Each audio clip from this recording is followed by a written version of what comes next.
on this track, fam.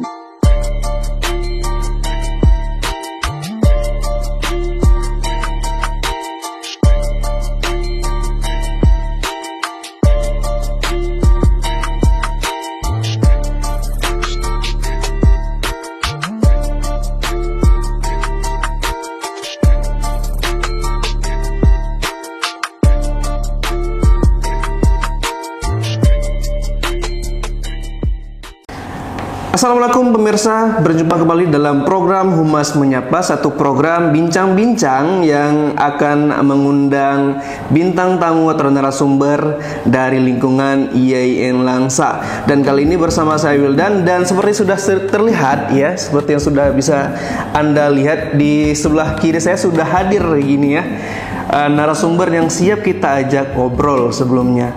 Tanpa banyak membuang waktu, langsung aja kita sapa. Assalamualaikum warahmatullahi wabarakatuh. Waalaikumsalam warahmatullah.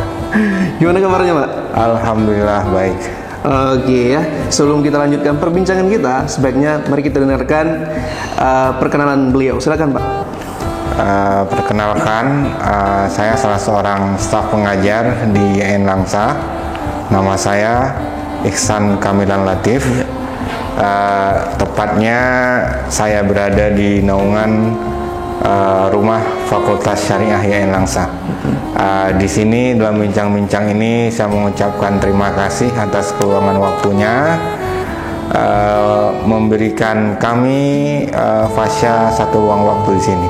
Kebetulan saya membinangi di Fakultas Syariah tentang Laboratorium Ilmu Falak, atau kami sering sebut dengan PUSIF ya, Pusat Studi Ilmu Falak. Nah itu dia ya, jadi beliau kita undang dalam rangka untuk kenalan sama yang namanya PUSIF ya. Jadi namanya PUSIF ya Pak ya? Iya, PUSIF. Pusat Studi Ilmu Falak IAIN Langsa yang berada di bawah Fakultas Syariah gitu ya.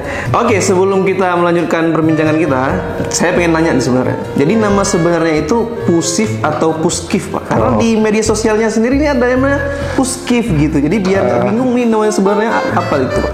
Memang awalnya tuh kami punya nama PUSKIF ya. Lalu Ya. terkesan bahwa ini ada memakai nama yang tidak sesuai nomenklatur, karena kalau udah K itu nomenklatur badan di syariah itu pusat studi ya. Ya. Sementara K itu kan kajian ya. Kajian, betul sekali. Sehingga terjadilah di dunia maya khususnya ada PUSKIF, ada PUSIF ya. Iya. Pusat studi, kajian, dan ataupun pusat studi saja. Iya. Lalu karena memperhatikan ke nomenklatur yang ada, Iya. jadi K-nya itu kita hilangkan, kita skip jadi PUSIF saja. Sebenarnya Jadi, sama saja sih. Iya. Jadi nama yang benar yang sesuai dengan nomenklatur itu PUSIF ya Pak ya? PUSIF. Nggak pakai K ya? Nggak pakai K. Jadi di media sosial Instagram tolong diedit namanya tuh ya, biar nggak bingung gitu ya. Oke Pak, sebenarnya apa itu PUSIF Pak? Lembaga ini sebenarnya bukan sembarang laboratorium ini, tetap dia karena berada di bawah perguruan tinggi, maka tetap menjalankan tridharma perguruan tinggi. Betul. Ada pendidikan, ada penelitian, dan ada pengabdian. Betul. Jadi kegiatan yang dilakukan oleh PUSIF ini sendiri tidak lepas dari 3 item itu. Dari memberikan education kepada mahasiswa, khususnya berarti itu pendidikan. Ya. Nanti ada sisi penelitiannya. Penelitian ini lebih ke praktek di lapangan, umpamanya kita ingin kalibrasi arah kiblat kah, Betul. Ataupun penyusunan jadwal imsakiyah nanti benar atau tidak layak. Dan terakhir yakni tridharma perguruan tinggi tentang pengabdian. Betul. Kita menerima umpamanya dari masyarakat ataupun dari pihak manapun yang ingin dibantu validasi arah kiblatnya, dibantu penyusunan jadwal waktu salatnya, gitu. Jadi tidak terlepas dari Tridharma Perguruan Tinggi. Wah, luar biasa sekali ya teman-teman ya. Berarti perannya udah bisa dibilang sangat berguna sekali nih dengan adanya PUSIF gitu ya. Ya, baik, terbentuknya kapan ini Pak PUSIFnya? Atau sudah lama atau masih baru-baru juga ini? PUSIF itu mungkin sudah lama. Kenapa saya katakan mungkin? Karena di saat saya masuk ke IAIN Langsa, ini sudah ada. Yeah. Cuman momen besarnya itu kebetulan di saat saya masuk. Oh iya. Jadi saya tidak tahu kapan jelasnya. Dan momen besar itu pernah terjadi gerhana matahari total di Indonesia, tapi kita di Langsa saat itu nggak total ya. Kita 96% matahari tertutupi. Yeah. Ini di tanggal 26 Desember tahun 2019. Berarti sejak itu PUSIF jadi lebih aktif gitu kan? Lebih aktif, lebih mengudara di dunia maya. Baik Pak, di PUSIF itu ngapain aja di sana Pak? Apa yang dilakukan oleh PUSIF Pak? Untuk sementara ini event kita tidak begitu muluk-muluk. Kita hanya mencoba menjelajah langit demi iman dan peradaban, dalam artian jika ada itu berkaitan dengan ibadah, umpamanya seperti akan terjadi gerhana matahari, akan terjadi gerhana bulan, kita ikut berpartisipasi dengan menginformasikan agar masyarakat punya persiapan dan ikut melakukan pengamatan. Begitu juga nanti dalam hal Ramadan ataupun hari raya. Jadi baru kita sebatas itu. Kalau agenda rutinnya ada nggak? Agenda rutin yang kami lakukan itu bisa dikatakan agenda tahunan ya. Oh iya. Mana agenda tahunan ya setahun 3 kali itu sudah pasti. Apa aja tuh Pak? Di momen-momen biasanya terjadi perbedaan Ramadan ataupun momen-momen terjadi perbedaan hari raya.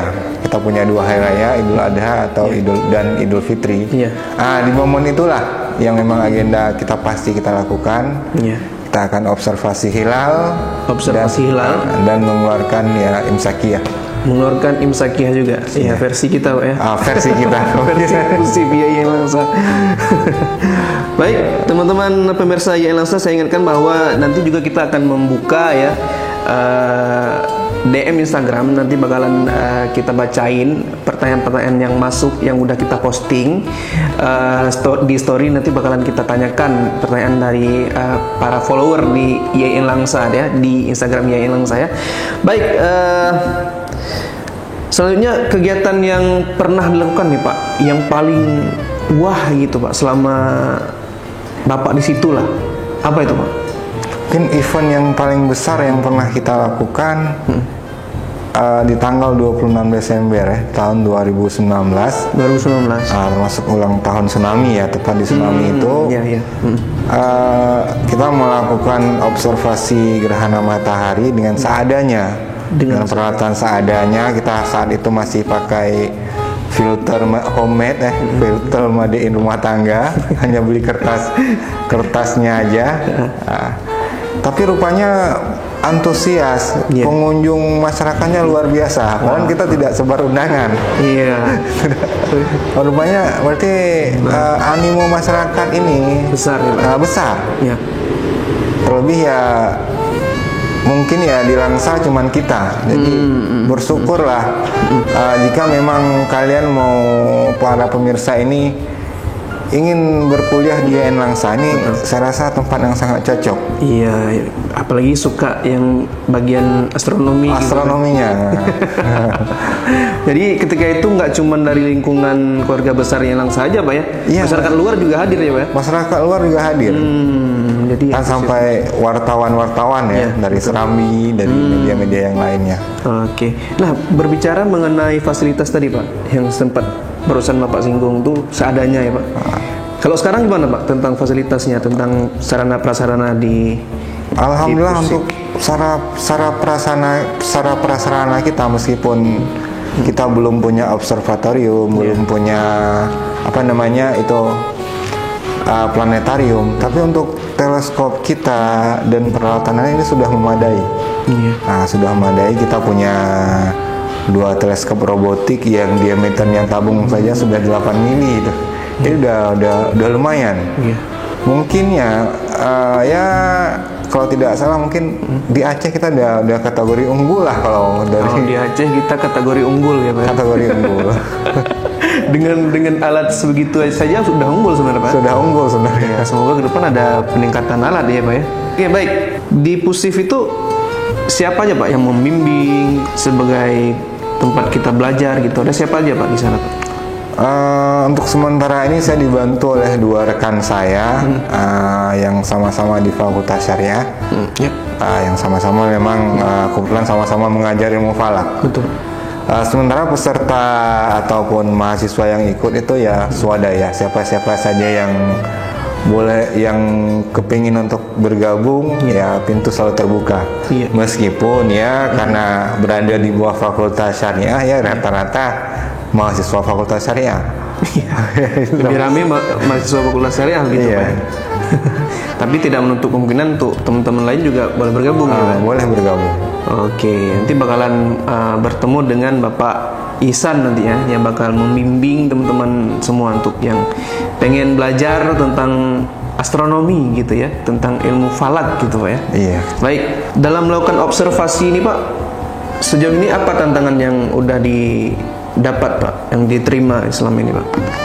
Untuk lokasi kita yang di daerah Langsa khususnya dan daerah Indonesia yang daerah tropis ya, Iya. memang kalau dalam observasi hilal kita akan sulit menemukan daerah yang bersih langitnya. Bersih langitnya. Langit kita dipenuhi oleh awan gelap ya. Jadi untuk keberhasilan ru'yah itu sangat-sangat minim. Karena memang kita daerah penghujan, otomatis ya kita akan banyak melihat awan, akan banyak awan yang berada di daerah kita. Mungkin berbeda kalau daerah seperti di NTT yang jarang hujan, ya awan itu akan sedikit. Nah, itu kendala jika kita dalam observasi hilal. Begitu juga jika letak geografis kita Kota Langsa ini yang memang kita tidak bisa melihat pantai barat. Karena kita berada di belahan timur ya, belahan timur, nggak berada di belahan barat. Antara timur dan barat Aceh ini kita diselangi oleh bukit barisan yang begitu memanjang, begitu tinggi. Panjang gitu Pak. Itu satu kendala bahwa kita tidak bisa menyaksikan ufuk timur itu yang benar-benar bersih ya. Jadi itu saya rasa kendala pengamatan di Ru'yatul Hilal sendiri. Tapi untuk kita mau lihat objek-objek benda yang lebih besar yang jauh di atas ufuk, saya rasa ya itu tidak menjadi problem. Iya. Jadi kalau selama ini Pak, yang menjadi titik Ru'yatul Hilal itu di mana Pak? Sebelumnya kami hampir dikatakan ya putus asa. Kenapa? Kenapa? Karena kita nggak bisa menyaksikan matahari terbenam ya di sini ya. Alhamdulillah ada satu tower di Kota Langsa yang baru didirikan, yang ketinggian tower itu 45 meter dari permukaan laut. Tower itu membantu kita dalam observasi, dalam artian dengan kalkulasi ketinggian tower 45 meter dari permukaan laut, sementara Bukit Barisan dari Kota Langsa itu jaraknya sekitar 70 km. Dengan jarak 70 km, sementara dengan ketinggian tower itu 44 meter ya. Sementara gunung dengan ketinggian 2000 meter itu bisa apa namanya? Ada istilahnya kalau dalam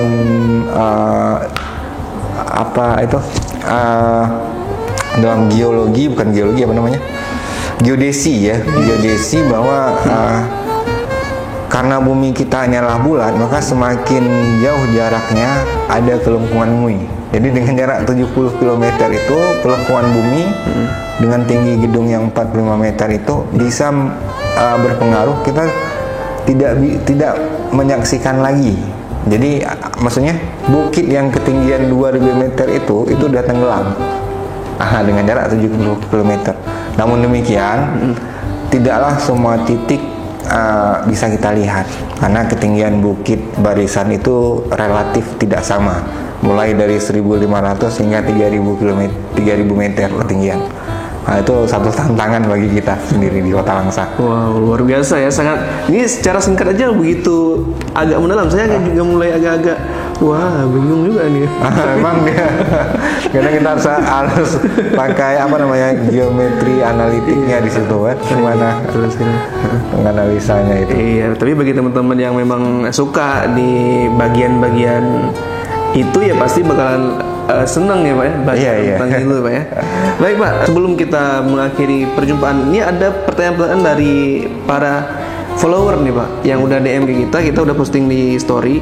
Dan ada yang bertanya Pak mengenai pusif ini Pak. Sebenarnya pertanyaannya lebih ke pertanyaan umum sih Pak. Nggak apa ya Pak ya, kita bacakan aja Pak ya. Iya silakan. Oke, pertama dari Metuah Agam ya. Jadi pertanyaannya, apa hukum mempelajari ilmu falak? Selama ini ada masyarakat awam menganggap mempelajari ilmu falak sama dengan ilmu nujum, ilmu perbintangan yang sering dipelajari oleh para dukun dan cenayang. Mohon penjelasannya Pak. Nah, ini dia Pak. Ini menarik ini ya. Menarik ini Pak sekali. Karena sudah bicara hal haram biasa menarik. Dan lagi viral juga tentang dukun-dukun ini Pak ya belakangan Pak ya. Jadi seperti apa Pak? Mungkin ada perbedaan mungkin tentang astronomi dan astrologi mungkin ini Pak ya. Iya mungkin ngarahnya iya, ke situ. Silakan dijawab Pak. Sebenarnya yang diharamkan dalam Islam ini sendiri adalah mengetahui hal-hal yang gaib. Perhatian hal-hal yang gaib itu kita dilarang mencari tahu. Seperti bagaimanakah kita besok, atau bagaimanakah keadaan Indonesia 5 tahun yang akan datang. Itu hal yang gaib. Jadi maudu'nya atau topik dari pembahasan ilmu falak bukanlah hal yang gaib. Nah, jadi topiknya, maudu'nya bukan hal yang gaib. Jadi mengetahui kapan terjadi gerhana matahari, mengetahui arah kiblat yang tepat itu bukanlah hal yang gaib. Sehingga hukum mempelajarinya itu tidak haram, tidak seperti ilmu nujum. Kalau ilmu nujum itu memang arahnya lebih ke mengetahui hal yang gaib, hal-hal yang memang kita tidak boleh untuk tahu. Iya, betul. Nah, jadi itu hanya Tuhanlah yang tahu hal yang gaib. Jadi tidak dengan mempelajari bintang kemudian bisa mengetahui mengetahui masa depan seseorang kan, mengetahui ini cocokkah nikahnya.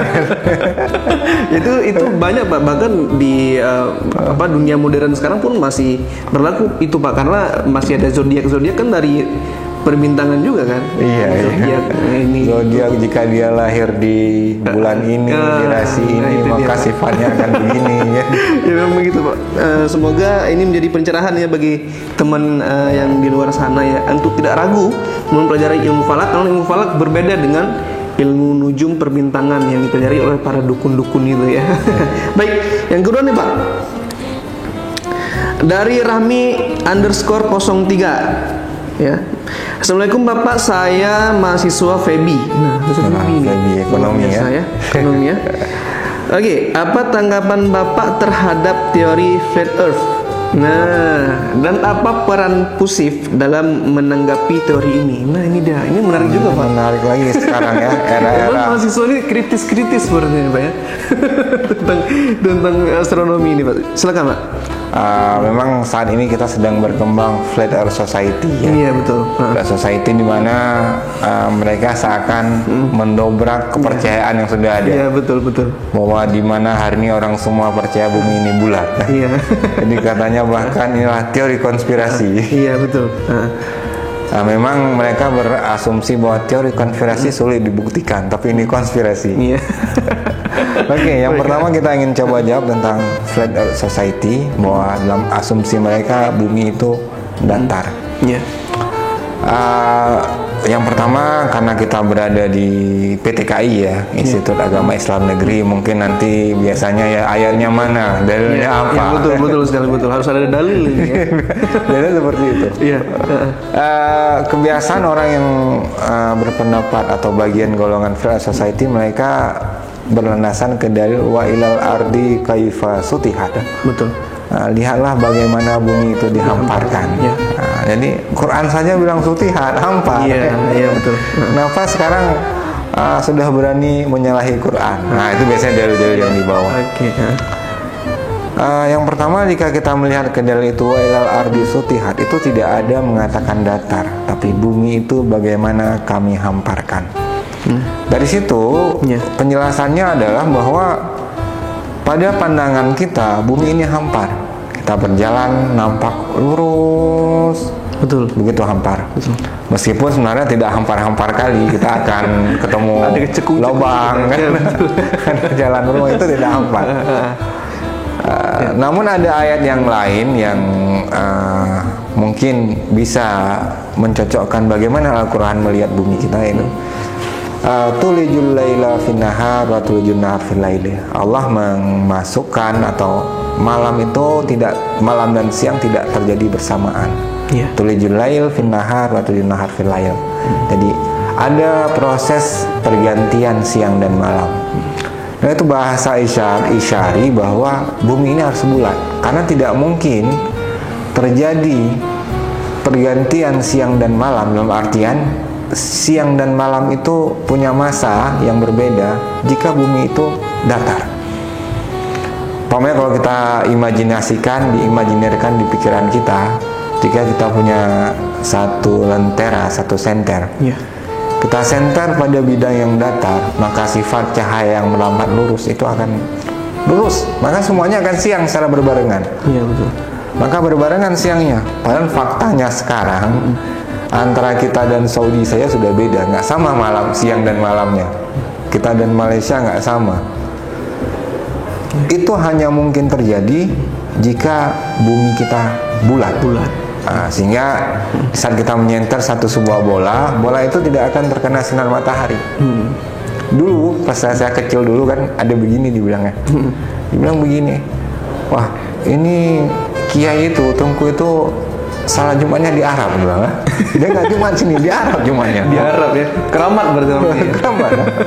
Padahal di saat Jumat di kita, di Arab belum Jumat. Belum waktunya Jumat. Gimana dia mau salah Jumat di Arab? Nah, ini kita harus kritis, Pak ya. Itu ngumpet mungkin ya, bikinnya sembunyi. Kok hilang gitu ya? Kok hilang pas Jumat nggak Jumat, ke Arab dia Jumatnya, kan di Arab belum Jumat. Nah, itu baru mungkin di Arab Jumat, di sini Jumat, itu jika teorinya Flat Earth Society, ya, dalam artian bumi dianggap sebagai sebuah bidang datar. Lalu sejauh mana peran Fuskif? Apakah Fuskif berdiri di tengah-tengah? Apakah Fuskif mendukung Flat Earth Society? Iya betul. Ataupun Fuskif ini sendiri kontra dengan teori Flat Earth Society? Seperti saya utarakan sebelumnya, Fuskif ini tetap dia di bawah tridharma perguruan tinggi, ada edukasinya, ada pendidikan, ada penelitian, ada pengabdian. Sejauh ini Fuskif memang tidak begitu merespon teori itu, karena yang pertama sudah banyak yang meresponnya. Betul. Sudah banyak merespon. Yang kedua, di sini khususnya belum ada yang memang dalam artian mengajak Fuskif sendiri untuk berdiskusi membedah itu. Sehingga kita menganggap hal itu terlalu penting, harus kita selesaikan setuntas-tuntasnya. Dan Fuskif tidak berdiri di tengah-tengah. Intinya dalam Fuskif ini tidak menerima bisa terjadinya bumi ini datar. Ada problem. Nanti jika kita menerima bumi datar, konsep bumi datar, ada banyak variabel yang harus kita rubah. Mulai dari formula arah kiblat nanti akan berbeda. Iya betul sekali. Mulai daripada formula penentuan waktu salat akan berbeda. Ini akan beda semua. Betul. Sementara arah-arah kiblat yang hari ini semua mengacu kepada prinsip bumi sebagai sebuah bola. Iya. Jadi jika itu diubah, jadi sangat besar sekali dampaknya ya. Dampaknya besar sekali. Jadi itu luar biasa juga ini. Jadi pengaruhnya memang seperti itu, dalam artian jika kita menerima konsep flat society, ini banyak yang sekarang saja banyak musik berbeda arah kiblat. Kalau menerima itu mungkin lebih banyak lagi. Ya. Capek sekali kita koreksinya, Pak. Ya? Itu dia Rami ya, sekilas saja tentang tanggapan mengenai flat earth dari Bapak Ihsan selaku kepala pusat studi ya, ilmu falak ya. Jadi kalau pengen yang lebih lengkap silakan jumpai beliau di lab ya, lab pusif ya Pak, boleh Pak ya untuk ngobrol dan diskusi ya Pak ya.